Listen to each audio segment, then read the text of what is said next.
बीते कई महीनों के विवाद के बाद आज आखिरकार पशुपति कुमार पारस का पार्टी कार्यालय खाली कर दिया गया, यानी कि आरएलजेपी ऑफिस अब खाली कर दिया गया है। अब बता दें कि पिछले कई महीनों से इस पार्टी ऑफिस को लेकर के विवाद चल रहा था। भवन निर्माण विभाग ने नोटिस दिया हुआ था, इस पार्टी ऑफिस का टैक्स बकाया था, जिसकी वजह से भवन निर्माण विभाग की तरफ से नोटिस दिया गया था कि इसे खाली कर दिया जाए। इसके साथ ही चिराग पासवान को भी आवंटित कर दिया गया था। चिराग पासवान की पार्टी ने इसके लिए अप्लाई किया हुआ था, जिसके बाद से चिराग पासवान के चाचा पशुपति कुमार पारस काफी ज्यादा भवन निर्माण विभाग के अधिकारियों पर नाराज भी हुए थे। उसको लेकर के अब एक बार फिर जब खाली कर दिया गया है, 13 तारीख तक का डेट था, लेकिन उससे पहले ही पशुपति कुमार पारस की पार्टी ने कार्यालय खाली कर दिया है। इसको लेकर क्या कुछ कह रहे हैं पशुपति कुमार पारस की पार्टी के राष्ट्रीय प्रवक्ता श्रवण अग्रवाल, एक बार उनकी पूरी बातों को सुने। सबसे पहले आश्चर्य बेहद ही दुखद है,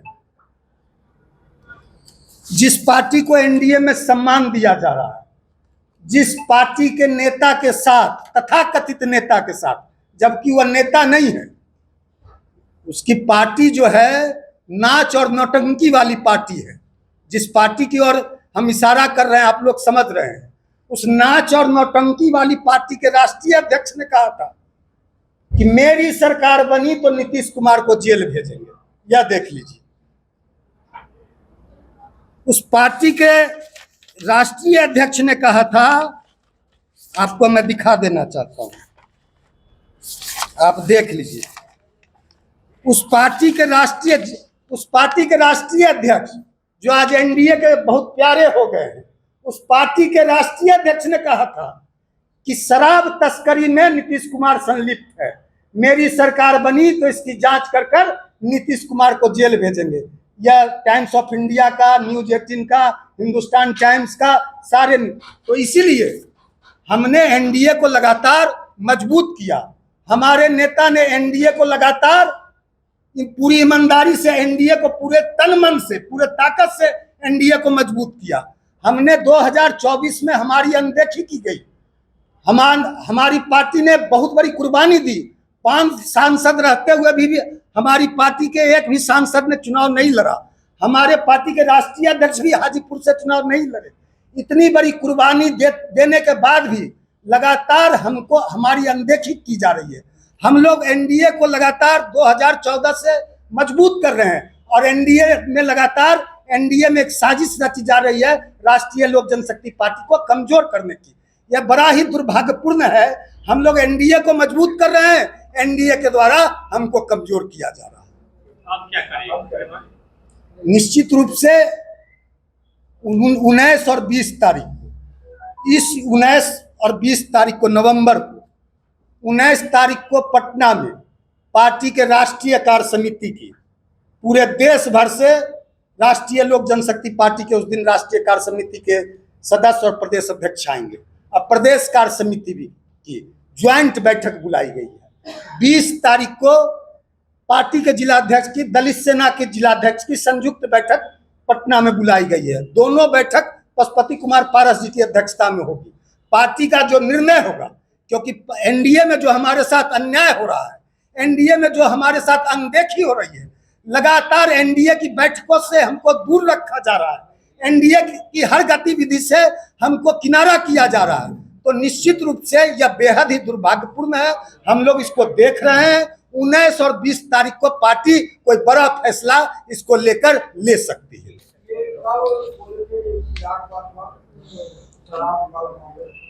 2020 में जब चिराग पासवान अकेले चुनाव लड़ा, उस समय हमारे पार्टी के राष्ट्रीय अध्यक्ष ने कहा था कि नीतीश कुमार विकास पुरुष हैं। पारस बाबू ने कहा कि नीतीश कुमार के नेतृत्व में बिहार का अद्भुत विकास हुआ है।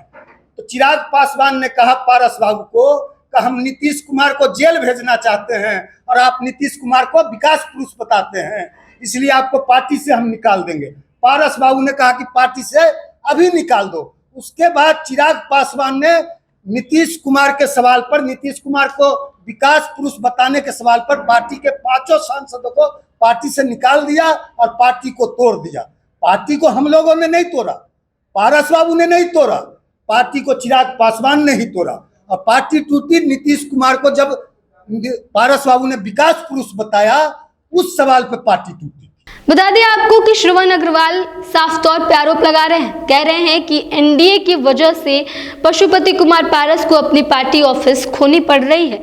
एनडीए की वजह से पशुपति कुमार पारस की पार्टी अब कमजोर हो रही है।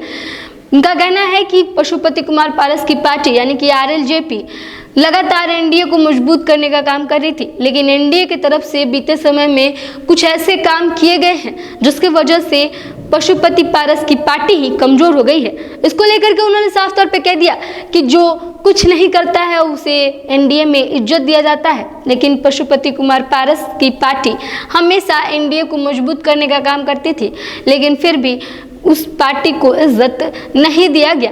आरएलजेपी को कभी भी एनडीए में वो सम्मान पिछले कई समय से नहीं दिया जा रहा, ना तो किसी बैठक में उस तरीके से तवज्जो दी जाती है जैसे बाकी पार्टियों को दी जाती है, ना ही अब किसी भी फैसले में उन्हें शामिल किया जाता है। इस चीज़ को लेकर के साफ तौर पर आरोप लगा रहे थे और कह रहे थे कि ये सिर्फ और सिर्फ किसी के इशारों पर हो रहा है।